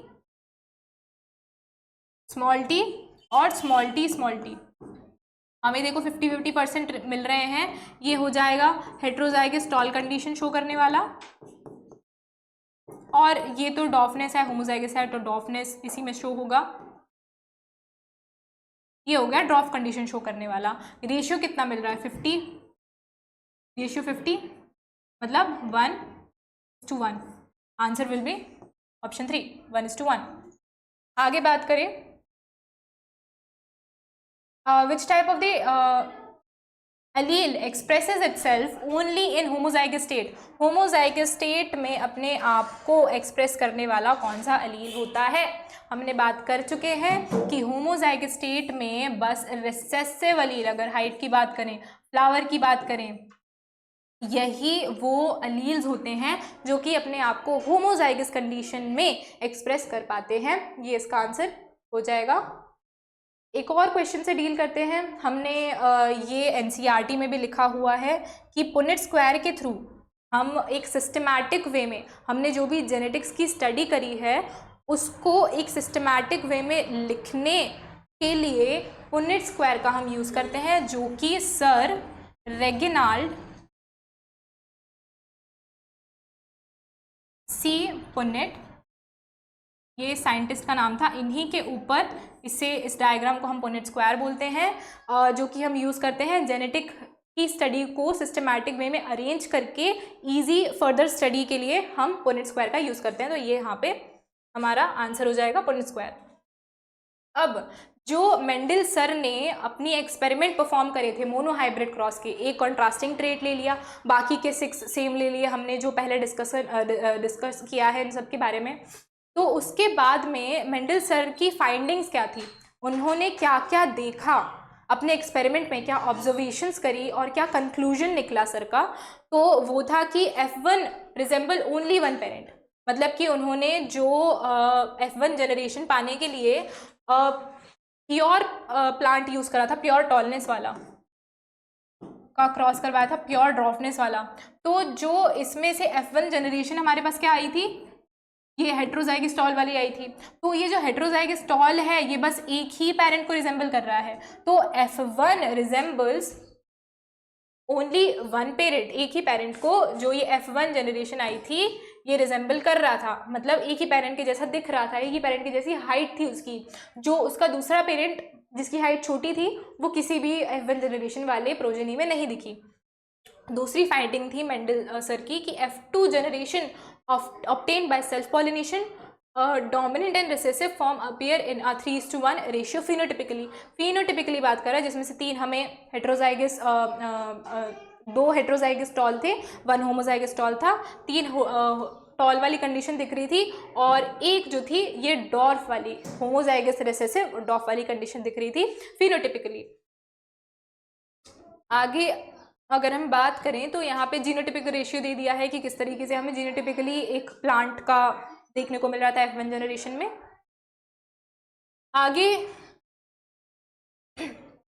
law of dominance की डेफिनेशन है। मैंने आपको लॉ ऑफ डोमिनेंस बता दिया कि जब सर ने 2 प्लांट ले लिए, उनकी क्रॉसिंग करवाई, तब जो उनको F1 जनरेशन मिली वो एक ही पेरेंट को रिजेंबल कर रही थी। इससे सर का कंक्लूजन ये निकला कि जो टॉलनेस वाला ट्रेट है वो डॉफनेस वाले पे डोमिनेंट हो गया और उसी ने अपने आप को आगे शो करा। तो यही लॉ ऑफ डोमिनेंस कहता है, सिंपल डेफिनेशन है। अब इंटरप्रिटेशन ऑफ मेंडल सर के रिजल्ट क्या थे कि Mendel said that factors are transmitted from parents to offspring, each factor contain information about the form of a trait. जो कि पासिंग ऑन ट्रेट हो रहा है, एक जनरेशन से दूसरे जनरेशन में कुछ ना कुछ तो पास ऑन हो रहा है। मेंडल सर ने उसको फैक्टर का नाम दे दिया और वो जो फैक्टर हैं वो इंफॉर्मेशन रखते हैं जिस पेरेंट से आए हैं और वही वो पास ऑन करते हैं आगे अपनी जनरेशन में। तो ये एक इंटरप्रिटेशन था। फिर उसके बाद है प्रिंसिपल लॉ ऑफ डोमिनेंस का लिया है कि if a cross is conducted between 2 character of a plant then a character that appear in F1 generation is called dominant. Dominant बोलेंगे जो कि F1 जनरेशन में दिखा हुआ है, और कि जो कि सप्रेस हो गया और जो F2 जनरेशन में अपने आप को दोबारा से एक्सप्रेस कर पाया, अपने आप को शो कर पाया, उसे हम रिसेसिव बोलेंगे। Law of segregation. अब मेंडल सर ने जो कि F2 का क्रॉस करवाया, सेल्फिंग करवाई थी F2 जनरेशन में, सर को जो मिली उससे सर ने लॉ ऑफ सेग्रीगेशन में क्या बोला कि it states that the allele remain together but segregate at the time of gamete formation. हमने देखा मेटाफेज 1 में, एनाफेज 1 में कैसे जो क्रोमोसोम थे वो डिवाइड हो रहे थे। तो मतलब नॉर्मली तो वो साथ में प्रेजेंट होते हैं 2 अलील, लेकिन गेमेट फॉर्मेशन के टाइम पे एक अलील एक गेमेट में चला जाता है और दूसरा अलील दूसरे गेमेट में चला जाता है। अब वो गेमेट कौन से पास ऑन होंगे, that is a random process, वो कोई सा भी पास ऑन हो सकता है। और आगे एक और पॉइंट लिखा है कि the allele capital T and small T segregate at the time of gamete formation and when the gamete fuse in the recessive trait appear in F2 generation even when it was absent in F1 generation. जो recessive trait F1 generation में अपने आप को show नहीं कर पाया, dwarfness वाला, उसने अपने आप को F2 जनरेशन में एक्सप्रेस कर दिया। This is stated by law of segregation. मतलब कि उसने अपनी आइडेंटिटी खोई नहीं, आइडेंटिटी उसकी प्रेजेंट रही, बस वो अपने आप को एक्सप्रेस नहीं कर पाया, उसे पर्टिकुलर कंडीशन चाहिए थी, उसे कंडीशन मिली F2 जनरेशन में, अपने आप को एक्सप्रेस कर दिया।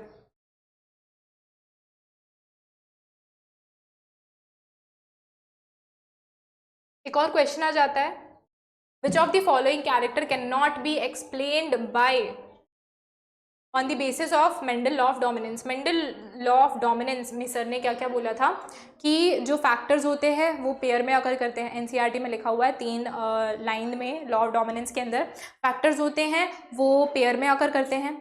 फैक्टर होते हैं वो एक जनरेशन से दूसरी जनरेशन पास ऑन होते हैं, और फैक्टर के अंदर 2 पेयर होते हैं, उसमें से एक मेंबर डोमिनेंट होता है, एक रिसेसिव होता है इन अ हेटेरोजाइगस कंडीशन। ये जो 3 थे ये लॉ ऑफ डोमिनेंस है। उसके अलावा जो हम एक्सप्लेन नहीं कर सकते वो हमारा आंसर हो जाएगा कि the discrete unit controlling a particular character is called a trait. Yes, it is given in Mendel's law of dominance. फिर out of 1 pair of factor 1 is dominant and the other is recessive, ये भी दिया हुआ है heterozygous condition. Alleles do not show any blending and are both character recovered as such in F2 generation। ये वाला point है, ये law of segregation के अंडर में आता है। हमें क्वेश्चन में मेंडल ऑफ डोमिनेंस का पूछा है तो हमारा आंसर ये हो जाएगा। मेंडल लॉ ऑफ डोमिनेंस के अंडर हम सेग्रीगेशन वाला पार्ट एक्सप्लेन नहीं कर सकते हैं, सो आंसर विड बी 3। यहाँ पे रीजन फॉर मेंडल सक्सेस। अब मेंडल सर के सक्सेस के बारे में हम बात करेंगे कि उन्होंने पर्टिकुलर मटेरियल चूज कर लिया उनके एक्सपेरिमेंट को करने के लिए, लेकिन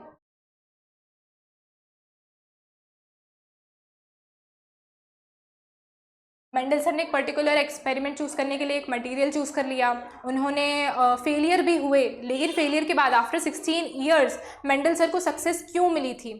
उनके थ्योरी थीसिस को पढ़ के साइंटिस्ट को क्या समझ में आया था, और मेंडल सर ने किस तरीके से अपने पूरे एक्सपेरिमेंट को इतना कंप्रेस्ड कर दिया कि that was really easy for us to study. तो ये कुछ रीजंस थे मेंडल सर के सक्सेस से रिलेटेड कि उनके एक्सपेरिमेंट को लोगों ने बहुत पसंद करा, और अभी तक हम मेंडल सर के एक्सपेरिमेंट को पढ़ते हैं for the study of basic of genetics.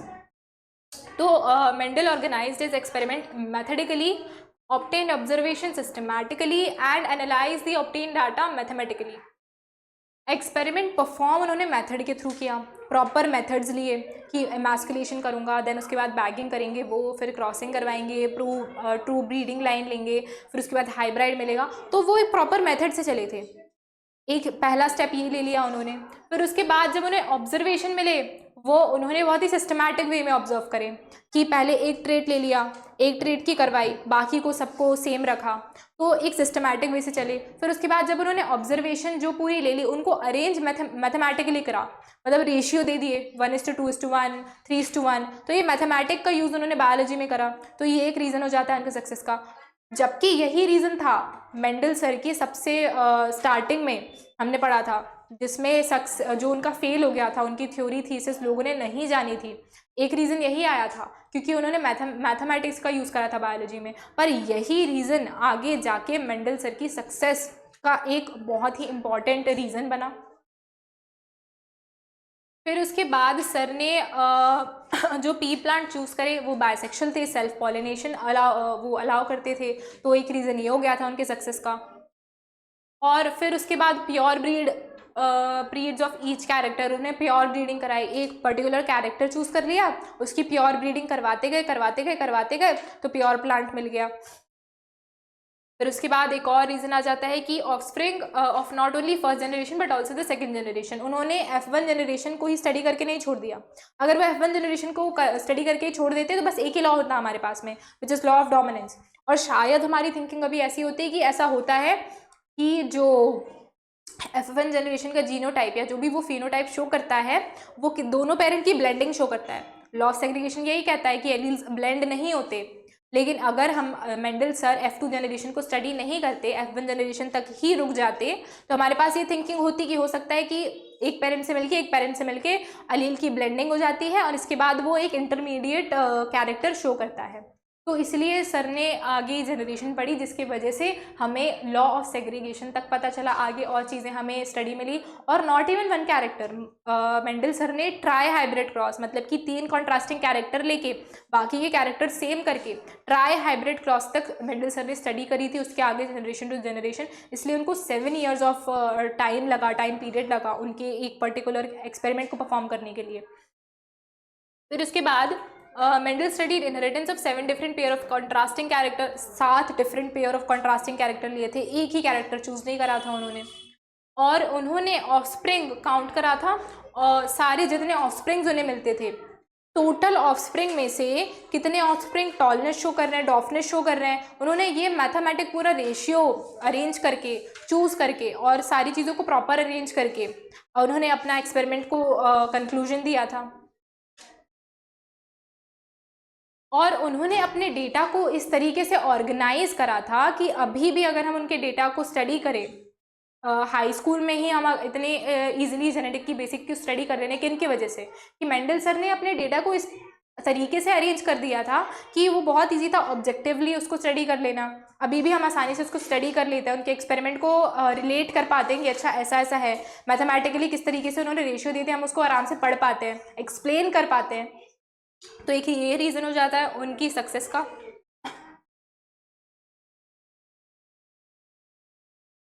यहाँ पे लॉ ऑफ सेग्रीगेशन की डेफिनेशन दी गई है।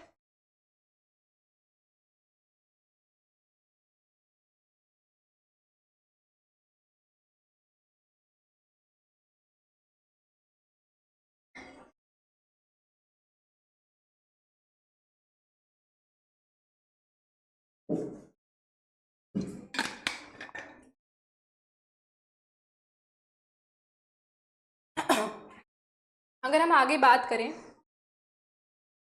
मेंडल सर ने सर की सक्सेस के बारे में तो हमने बात कर लिया। अब मेंडल सर ने, हमने पहले मोनोहाइब्रिड क्रॉस की बात करी कि मेंडल सर ने एक कैरेक्टर ले लिया कॉन्ट्रास्ट, बाकी सेम ले लिया और उसके ऊपर उन्होंने क्रॉस करवा दिया। अब हम बात करेंगे, मेंडल सर ने 2 कॉन्ट्रास्टिंग कैरेक्टर ले लिए। 2 कौन से कॉन्ट्रास्टिंग कैरेक्टर ले लिए? एक उन्होंने ले लिया सीड का कलर और एक ले लिया सीड का शेप, जिन्होंने अगेन उसमें एक ले लिया प्लांट जो कि होगा डोमिनेंट इन कैरेक्टर को लेके, एक होगा डोमिनेंट और एक होगा रिसेसिव।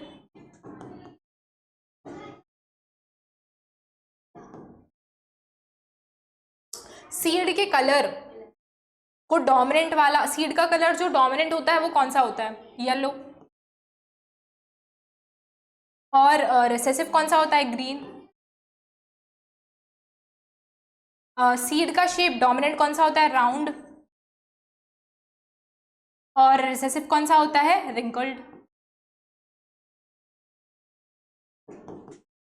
तो ये 2 कैरेक्टर से मेंडल सर ने एक उन्होंने प्लांट ले लिया, जैसे कि प्लांट 1 लिया, जिसमें प्योर ब्रीडिंग डोमिनेंट ही रहेंगे सारे कैरेक्टर। जैसे कि यहाँ पे सीड कलर डोमिनेंट वाला अगर येलो है, हम सीड के शेप को हम आर से डिनोट करते हैं और सीड के कलर को हम वाई से डिनोट करते हैं, वाई से और आर से, क्योंकि ये डोमिनेंट है। प्लांट 1 में उन्होंने प्योर ब्रीडिंग ले लिया, मतलब कि अगर शेप होगा तो ये कैपिटल आर, कलर होगा कैपिटल वाई। प्लांट 2 लेंगे तो ये रिसेसिव कैरेक्टर शो करने वाला होगा। अगर शेप होगा रिंकल्ड होगा, स्मॉल आर। डोमिनेंट को हम कैपिटल आर या कैपिटल वाई से डिनोट करते हैं, रिसेसिव को हम स्मॉल आर या स्मॉल वाई से डिनोट करते हैं। तो यहाँ पे स्मॉल आर रिंकल्ड को शो करने वाला, और स्मॉल वाई ये ग्रीन कलर को शो करने वाला। Small Y green, small R wrinkled, capital Y yellow और कैपिटल आर राउंड। तो ये उन्होंने pure breeding round yellow seed ले लिए, pure breeding wrinkled green seeds ले लिए, ये हो जाता है हमारे पास में राउंड येलो, ये हमारे पास में हो जाता है wrinkled green. Round yellow wrinkle green pure breeding ले लिया, इनका इन्होंने क्रॉस करवाया। क्रॉस करवाने के बाद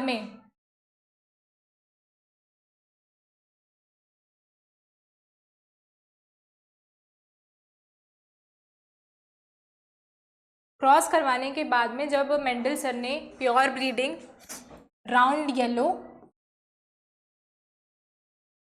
और रिंकल्ड ग्रीन जब ले लिया, इनका क्रॉस करवाया, तो हमें जो गेमेट्स मिले, यहाँ से आ जाता है हमारे पास में कैपिटल आर कैपिटल वाई वाला गेमेट, और यहाँ से हमारे पास में आ जाता है स्मॉल आर स्मॉल वाई वाला गेमेट।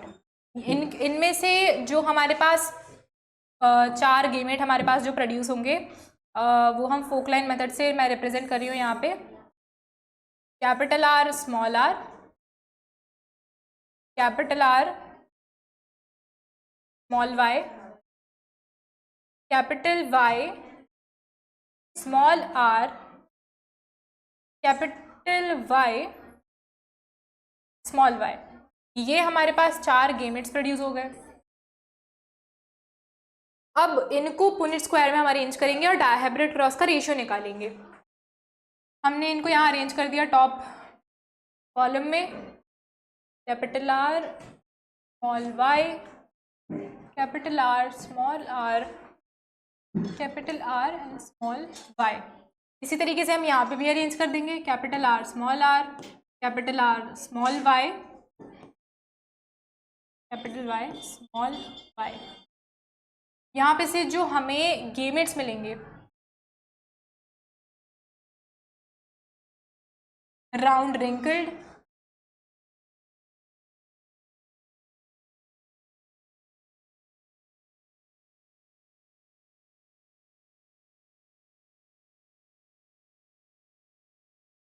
पहले हम थ्योरी कवर कर लेते हैं, देन उसके बाद में आपको यहाँ पे मैं रेशियो दिखा दे रही हूँ। ये देखिए, यहाँ पे राउंड रिंकल्ड उन्होंने चूज कर लिया डोमिनेंट वाला, फिर उसके बाद में जो 2 गेमेट्स मिले, और फिर उसके बाद उन्हें ये F1 जनरेशन मिली। यहाँ पे उन्होंने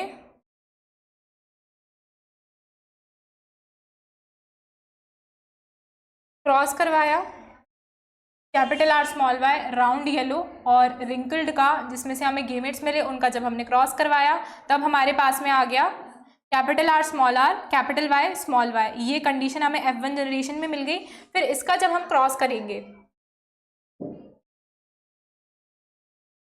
यहाँ पे क्रॉस करवा देते हैं कि कैपिटल आर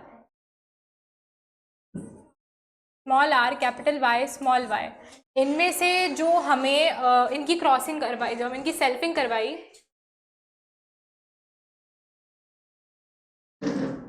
सेल्फिंग करवाने के बाद जो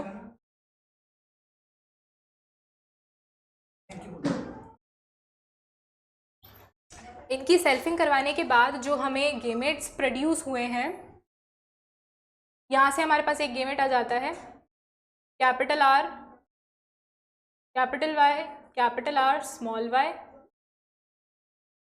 small R capital Y small R small Y. ये हमारे पास में 4 गेमेट्स आ जाते हैं। इनको जब हम पुनेट स्क्वायर में अरेंज करेंगे,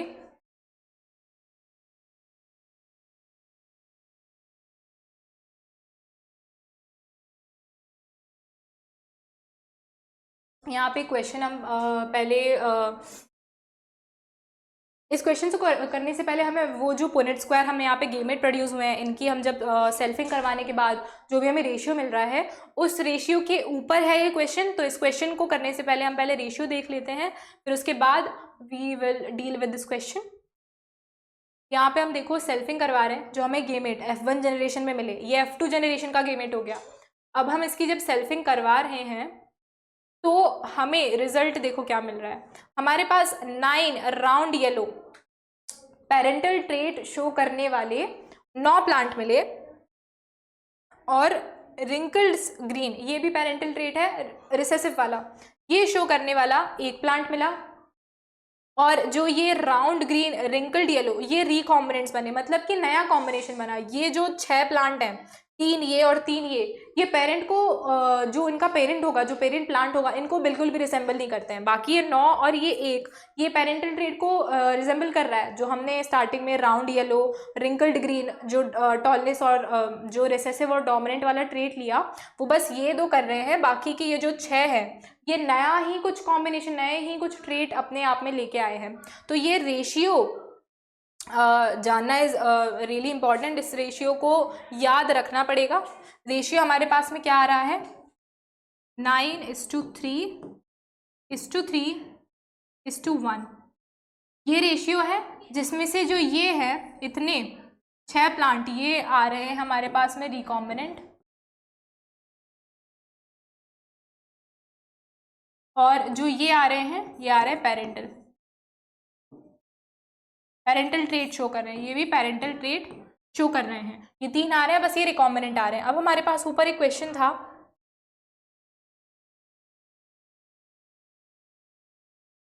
इन Mendel's experiment with garden pea, a round seed shape was dominant, wrinkled was recessive, yellow cotyledon was dominant over green. What type of expected phenotype in the F2 generation of the cross?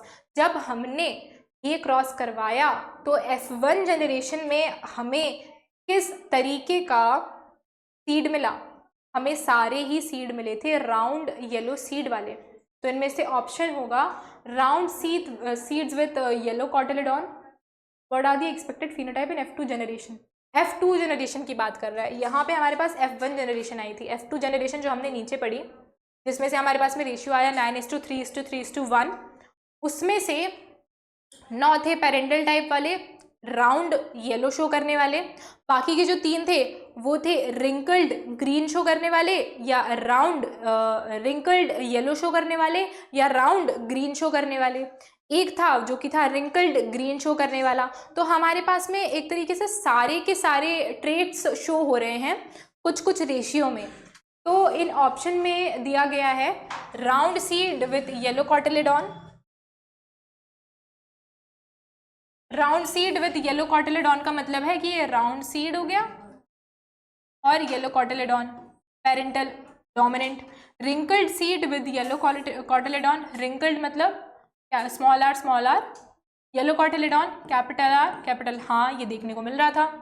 Only round seed with green cotyledon, round seed मतलब और green cotyledon मतलब, तो यही बस हमें देखने को नहीं मिल रहा था। हमें बहुत अलग अलग तरीके के सीड ट्रेड शो करने वाले दिख रहे थे। आगे है only wrinkled seed with yellow cotyledon, wrinkled मतलब ये स्मॉल आर, येलो कॉटिलेडॉन मतलब कैपिटल वाई, तो ओनली ये भी नहीं था। Only wrinkled seed with green cotyledon, wrinkled green small Y, तो ये भी नहीं हो सकता, ये भी नहीं हो सकता, ये भी नहीं हो सकता। हमारी ऑब्जर्वेशन के हिसाब से हमें round seed with yellow cotyledon भी मिल रहे थे, wrinkled seed with yellow cotyledon भी मिल रहे थे। तो option 1 will be correct for this specific question. PYQ था एक। अब जब हम in a cross between capital A and the ratio of F2 genotype between ratio would be, ये जो रेशियो है अगर हम देखें तो ये मिलता जुलता है जो हमने डाई हाइब्रिड क्रॉस में किया। तो रेशियो हमने यहाँ पे पढ़ रखा था 9:3:1, जो जीनोटाइप हमें दिया हुआ है ये उस चीज़ को रिजेंबल करता है, तो ratio will be 9:3:3:1। Moving ahead, selfing करवाई, ऊपर F1 जनरेशन F2 जनरेशन हमें मिली, हमने इनकी सेल्फिंग करवाई, हमें यहाँ पे रेशियो मिल गया 9:3:3:1। आगे हम test cross and back cross, ये बहुत ही इंपॉर्टेंट आ जाता है। इसके ऊपर स्टेटमेंट बेस्ड क्वेश्चन भी आता है। मैं आपको पहले स्टेटमेंट ही बता देती हूँ, उसके बारे में हम डिस्कस करेंगे। स्टेटमेंट यहाँ पे ये आ जाता है कि every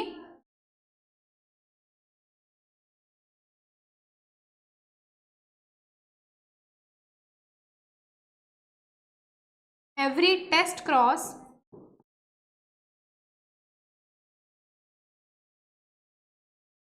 is a back cross, but not every back cross